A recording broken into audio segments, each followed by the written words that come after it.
මායාවී කතාවේ හැමෝම සංවේදී කරවන ඒ වගේම ප්‍රේක්ෂකයින්ගේ හිත් නිවන ලස්සන හැරවුමක් ගැන තමයි මේ වීඩියෝ එකෙන් විස්තර වෙන්නේ.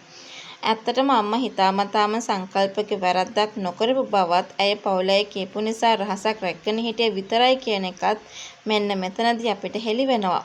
මායාවී කතාව ඉදිරියේදී සිද්ධ වෙන්න යන බලන හැමෝගෙම දැස්වලට කඳුළු උන්න ඉතාමත් සංවේදී සිදුවීමක් ගැන තමයි අද අපි වීඩියෝ එකෙන් මෙලෙස ඔයාට හෙළි කරන්න සූදානම් වෙන්නේ.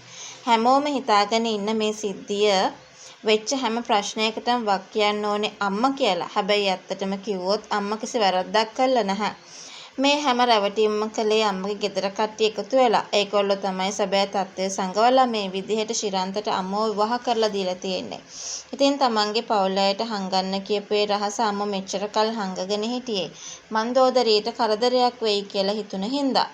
ඉතින් හිතවල තියෙන වෛරය නැති කරගෙන අපූරු විදියට ජීවත් වෙන්න. මේ හැමදේම අස්සේ ඇත්තම කියනවා නම් සංකල්පගේ අම්මගේ මිතුරිය සංකල්පගේ හිත හදනවා. සංකල්පට කියනවා. ඉතින් මේ වෙලාවේදී මේ මිතුරිය කියන දේවල් එක්ක Taman ඇයි මේ විදියට රණ්ඩුවක් කරන්නේ කියන කතාව ගැන ගොඩාක් දුරකට කල්පනා කරන්න අවස්ථාවක් දීලා තියෙනවා කියන කතාව ගැන විතරක් අද අපිට මේ වෙලාවේ කතා කරන්න සූදානමක් එකතු කරගන්න පුළුවන් වෙන විදියකට මම මේ වෙලාවේ ඔයාලට මතක් කරන්න ලෑස්තියක් තියාගෙන ඉන්නවමයි.